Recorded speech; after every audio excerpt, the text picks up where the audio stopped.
અમદાવાદના ઓઢવ વિસ્તારમાં એક ચોંકાવનારી ઘટના બની, જ્યાં જ્વલનશીલ પદાર્થ શરીર પર નાખતા એક યુવકનું મોત નીપજ્યું।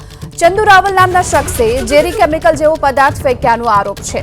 આ જ્વલનશીલ પદાર્થ ફેંકાતા રાજસ્થાનના શ્રવણ ગઢવીનું મૃત્યુ થયું છે। 33 વર્ષીય શ્રવણનું મૃત્યુ થતાં પરિવારમાં શોકનો માહોલ છે। જ્વલનશીલ પદાર્થના એક એટેકના કારણે કુલ 2 વ્યક્તિ ગંભીર રીતે દાઝી ગયા છે। કયા કેમિકલથી આ એટેક કરવામાં આવ્યો છે તેને લઈ તપાસ શરૂ કરાયો છે અને ઘરમાં સૂતેલા 3 લોકો પર આ જ્વલનશીલ પદાર્થ ફેંકવામાં આવ્યો હતો। ઓઢવ પોલીસે હત્યાનો ગુનો નોંધી અને હાલ તપાસ હાથ ધરી છે। એક મકાનમાં ભાડુઆત તરીકે 3 જણા રહેતા હતા।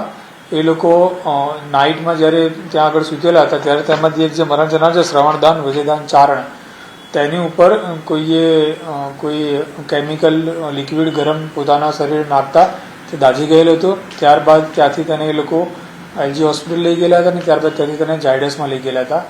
ઝાયડસથી લઈ જઈને એ લોકો એમનું જે મરણ જનાર છે એનું મૂળ વતન રાજસ્થાન છે બાડમેર, ત્યાં આગળ એને લઈ જતા હતા। એ દરમિયાન રસ્તામાં થરાદ આગળ મૃત્યુ પામેલો હતો।